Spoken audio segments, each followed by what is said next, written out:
ожидающее разложение плоти, раздутый, гниющий лимб, в котором твоя душа будет разлагаться целую вечность. Единственный выход в рай лежит через забвение.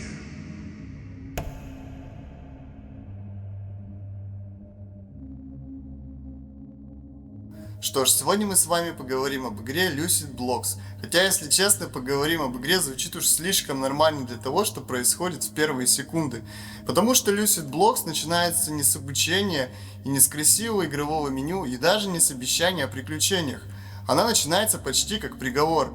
О, сын человеческий. И дальше тебе говорят, что впереди гниющий лимб, место, где душа твоя будет разлагаться целую вечность, а единственный выход в рай лежит через забвение. После такого уже сложно воспринимать ее как просто очередную песочницу из блоков. Потому что обычно, когда ты запускаешь игру с кубами, ты примерно понимаешь, чего ждать. Ты появляешься в мире, рубишь деревья, собираешь ресурсы, строишь первый дом. И игра как будто говорит тебе: ну что, давай, выживай, строй, исследуй и так далее. Но Lucid Blocks с первых секунд ведет себя иначе. Она не встречает тебя как игрока, она встречает тебя как человека, который уже куда-то попал. Не начал приключения, не выбрал новый мир, не зашел в очередную песочницу, а именно оказался внутри чего-то. Внутри сна, лимба, пространства, где привычные правила вроде бы есть, но доверять им почему-то не хочется. На бумаге Lucid Blocks это воксельная песочница от первого лица, которая вышла в марте 2026 года, что относительно совсем недавно. За всем этим странным сном стоит разработчик Lucy B. Locks. И если описывать максимально сухо, то здесь есть абсолютно все, что можно ожидать от подобного жанра. Исследования, ресурсы, строительство, крафт, враги, странные существа и процедурно генерируемый мир. Но согласитесь, звучит это слишком нормально. Потому что на практике Lucid Blocks ощущается так, будто кто-то взял всеми знакомую формулу Майнкрафта, вытащил из нее уют, добавил в него религиозный ужас, лиминальное пространство, сны, обрывки подсознания, и потом все это оставил в комнате без света. Первое, что бросается в глаза, игра не пытается сразу быть удобной. Она не спешит объяснять, что происходит, не заваливает тебя подсказками, не расставляет маркеры, не говорит: иди сюда, сделай это, а потом получишь награду. Ты просто появляешься где-то, без объяснений, без подготовки, без ощущения, что тебя здесь вообще ждали. И это где-то довольно странное место. С одной стороны, перед тобой кубический мир, трава, блоки, пространство, какая-то понятная физическая форма. Но с другой стороны, все выглядит так, будто ты находишься не в игре, а в воспоминании о какой-то игре. Звучит безумно, но именно это я и ощутил, когда впервые поиграл в нее. Как будто ты помнишь Майнкрафт из детства, но пересказываешь его во сне. И чем дольше смотришь на этот мир, тем сильнее понимаешь: он не создан для того, чтобы быть уютным, он создан для того, чтобы тебя немного сбить с толку. И вот тут Lucid Blocks раскрывает одну из своих главных особенностей – пространство. Мир здесь может генерироваться не только в стороны, но и вверх и вниз. И это важная деталь, потому что обычная песочница часто воспринимается горизонтально. Ты идешь вперед, исследуешь лес, переходишь в другой биом, строишь базу. А здесь есть ощущение вертикального сна, как будто мир не просто расположен вокруг тебя, а нависает сверху и проваливается вниз. Ты можешь идти по спокойному полю, а потом увидеть что-то вроде пластикового города, или огромный заброшенный склад, или место, которое выглядит так, будто его создали не люди, а чье-то подсознание, плохо понимающее, как вообще должны выглядеть здания. И вот это, наверное, первое, за что Lucid Blocks реально цепляет. Она не столько показывает красивые локации, сколько создает ощущение неправильного пространства. Здесь есть лиминальность, не просто пустая комната, а именно чувство места, которое вроде бы знакомо, но в нем отсутствует что-то главное. Например, жизнь, логика, безопасность. Ты смотришь на эти поля, склады, странные конструкции И вроде бы ничего прям страшного не происходит, но почему-то хочется обернуться. Игра не кричит тебе в лицо, она не пугает резким звуком каждые 5 минут, она просто ставит тебя в мир, где некомфортно находиться. И это работает гораздо сильнее. Но поговорим о геймплее. Первые минуты ты, естественно, пытаешься играть в Lucid Blocks как в обычную песочницу. Собрать ресурсы, понять, что можно сломать, понять, что можно построить, найти хоть какую-то точку опоры. И в этом плане игра действительно напоминает привычные survival sandbox проекты. Но чем дольше ты играешь, тем сильнее становится понятно. Здесь важен не только сам процесс выживания, здесь важна растерянность. И да, звучит странно, но именно растерянность здесь становится частью геймплея. Lucid Blocks будто специально оставляет тебя в состоянии, где ты не до конца понимаешь, что делать дальше. И это может раздражать. Серьезно. Если ты привык, что игра сразу раскладывает все по полочкам, то здесь будет тяжело. И это не преувеличение. Потому что Lucid Blocks не выглядит как игра, которая хочет, чтобы ты был эффективным. Она хочет, чтобы ты был любопытным. И это особенно заметно в крафте. Местная система называется Apotheosis. И это не просто положи 3 доски и 2 палки и получи кирку. Здесь ты соединяешь предметы, экспериментируешь, пробуешь разные комбинации и постепенно начинаешь понимать логику игры. Но логика эта не совсем человеческая. Она больше похожа на логику сна. Знаете, это когда во сне одна вещь превращается в другую, и в моменте это кажется абсолютно нормальным. Вот и здесь примерно так же.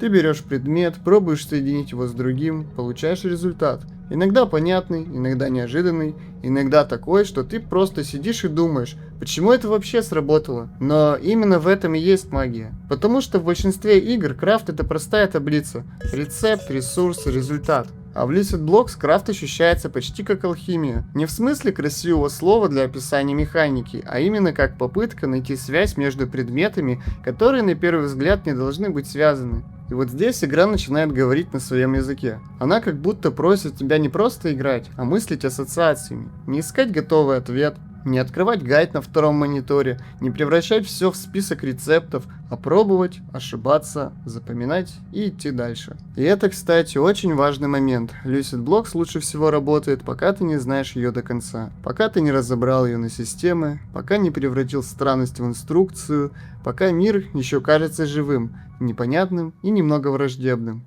Потому что как только ты разбираешься, что к чему, часть сна исчезает. А вместе с ним пропадает и та самая загадочность, из-за которой этот мир сначала казался таким живым.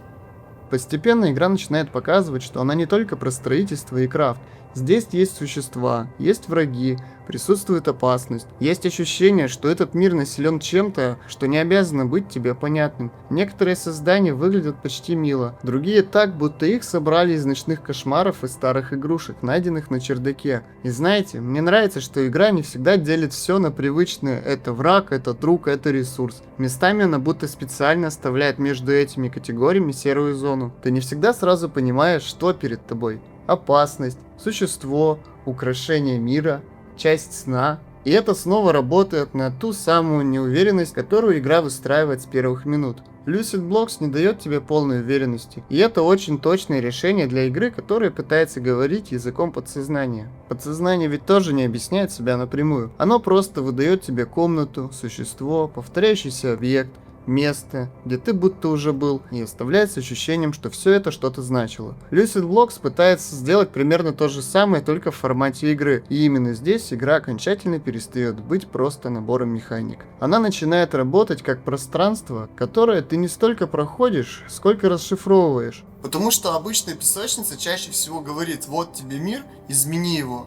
А Lucid Blocks нас скорее говорит: вот тебе мир, попробуй понять, почему он такой. Если честно, разница огромная. Но давайте теперь поговорим про визуал. На первый взгляд игра выглядит простой. Кубы, низкополигональные формы, минимализм, местами почти примитивная картинка. Но чем дольше играешь, тем сильнее понимаешь. Эта простота работает на атмосферу. Lucid Blocks не пытается быть технически роскошной. Она не соревнуется с большими играми в детализации, не пытается показать реалистичную траву, дорогой свет и кинематографичные катсцены. Она делает другое. Она соединяет простую воксельную форму с очень странным художественным направлением, и из-за этого возникает диссонанс. Ты видишь кубический мир, который должен быть понятным, но он постоянно выглядит так, будто его немного испортили. Ни графически, ни психологически. Пустые пространства, странные цвета, туманность, неестественные переходы, места, которые кажутся слишком большими или слишком пустыми. И все это создает ощущение сна, который еще не стал кошмаром, но уже перестал быть спокойным. Особенно сильно работает рука игрока, потому что на фоне воксельного мира она выглядит уж слишком реальной, и это сразу меняет восприятие. Ты уже не просто камера, которая летит по кубическому пространству, ты как будто физически находишься внутри этого мира. У тебя есть рука, есть тело, есть присутствие, и из-за этого игра ощущается более личной, как будто это не персонаж попал в лимб, а ты. Что же до музыки и звука, то они здесь работают примерно в таком же направлении. Они не просто сопровождают геймплей, они создают состояние. Иногда музыка кажется спокойной, почти медитативной, но в этой спокойности есть что-то тревожное. И мне кажется, это очень важно для понимания игры. Lucid Blocks не является хоррором в прямом смысле. Да, здесь есть пугающие элементы, есть неприятные существа, есть ощущение опасности, но главный страх здесь не в монстрах, главный страх в непонимании. В том, что ты не знаешь, насколько далеко может зайти этот мир. Сегодня он показывает тебе поле, потом странный город, потом склад, потом религиозные образы, потом лимб, розарий, забвение. И постепенно ты понимаешь, игра не просто хочет, чтобы ты выжил, она хочет, чтобы ты прошел через это место, как через обряд. И вот тут вступление с розарием перестает быть просто красивой и мрачной рамкой. Оно становится ключом к тому, как воспринимать игру. Не как путь от точки А к точке Б, а как медленное паломничество через мир, который постоянно ставит тебя между игрой и сном, между песочницей и хоррором, строительством и распадом, любопытством и тревогой, между желанием понять и желанием выйти. Ты не получаешь ответ сразу, ты просто продолжаешь двигаться. Собираешь предметы, ищешь связи, проходишь через странные места, снова возвращаешься, снова пробуешь, снова ошибаешься. И постепенно мир начинает складываться. Не в понятную историю, а в личное впечатление, которое сложно объяснить человеку, не побывавшему внутри. И, возможно, именно это разработчик и хотел передать. Не конкретную мораль, не простую фразу вроде «игра про смерть» или «игра про сон», а состояние человека, который оказался внутри собственного подсознания и пытается собрать из хаоса хоть какой-то смысл. Потому что Lucid Blocks постоянно говорит с игроком через образы, через пустоту, через странные предметы, нелогичный крафт, лиминальные пространства, религиозные мотивы и ощущение, что этот мир одновременно игрушечный и смертельно серьезный. И в этом, на мой взгляд, ее главная философия. Lucid Blocks — это игра про попытку найти порядок там, где его может и вовсе не быть. Она скорее про желание человека объяснить сон, объяснить страх, объяснить смерть, объяснить странное чувство, которое появляется, когда ты смотришь на пустое место и почему ты ощущаешь, что оно не пустое. И поэтому игра может сильно оттолкнуть, потому что она не для всех. Если тебе нужен быстрый темп, понятные задачи и постоянное ощущение прогресса, Lucid Blocks может показаться медленной, мутной и даже неудобной. И я понимаю, почему кому-то она может не зайти. Иногда действительно хочется, чтобы игра просто дала тебе играть, а не заставляла снова продираться через атмосферу, символы и странные решения. Но если принять ее правила, если не ждать от нее обычной песочницы, если просто перестать требовать, чтобы она все объяснила человеческим языком, то в какой-то момент Lucid Blocks начинает работать не как игра, а как место. Место, в которое ты попал случайно, которое не обязано тебе нравиться, которое может раздражать, пугать, завораживать и притягивать одновременно. И чем дольше ты в нем находишься, тем сильнее понимаешь. Оно запоминается не потому, что здесь лучшая боевая система, не потому, что здесь самый удобный крафт, не потому, что это новая вершина жанра, а потому, что у игры есть лицо. Своеобразное, немного неприятное, местами пугающе знакомое, но главное живое. Сегодня в инди-играх часто можно встретить проекты, которые пытаются быть как что-то, как Майнкрафт, как Backrooms или как хоррор из TikTok, как старая игра с VHS-фильтром. И на самом деле Lucid Blocks тоже легко описать через сравнение. Майнкрафт, но странный. Песочница, пролиминальное пространство, survival sandbox внутри сна. Но ни одно из этих описаний не передает главного. Потому что Lucid Blocks цена не тем, на что она похожа, а тем, какое состояние вызывает. Ты можешь закрыть игру, выйти в обычное меню, оказаться снова в своей комнате, посмотреть на монитор и понять, что технически ты просто побродил по воксельному миру. Что-то собрал, что-то скрафтил, где-то умер, где-то нашел новое место, но внутри остается ощущение, будто ты побывал не совсем в игре, а в чем-то сне или в странной цифровой притче. И вот поэтому Lucid Blocks сложно назвать просто хорошей или плохой. Она слишком специфичная для такого простого вывода.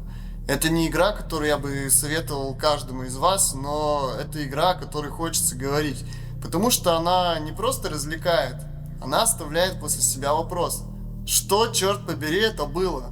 Песочница, хоррор, сон, паломничество, лимб, эксперимент разработчика или попытка превратить подсознание в игровой мир. Наверное, все сразу, и в этом ее сила. И именно из-за этой шероховатости она ощущается настоящей, не отполированной до безопасного состояния, а живой, шероховатый, тревожный. Такой, какой и должен быть сон, если попытаться превратить его в игру. И если в начале Lucid Blocks говорит тебе, что единственный выход в рай лежит через забвение, то к концу начинаешь думать, что, возможно, забвение здесь — это не просто исчезновение. Может быть, это отказ от привычного способа играть, от желания все контролировать, все понимать, все объяснять, все проходить правильно. Может быть, чтобы действительно попасть в этот мир, нужно сначала забыть, как обычно устроены игры, забыть, что песочница должна быть уютной, забыть, что крафт должен быть логичным, забыть, что хоррор обязан пугать тебя скримерами, и забыть, что у каждого сна должен быть понятный смысл. И просто идти. Бусина за бусиной, блок за блоком, шаг за шагом, пока этот странный, гниющий, красивый и почти священный лимб не начнет говорить с тобой на своем языке.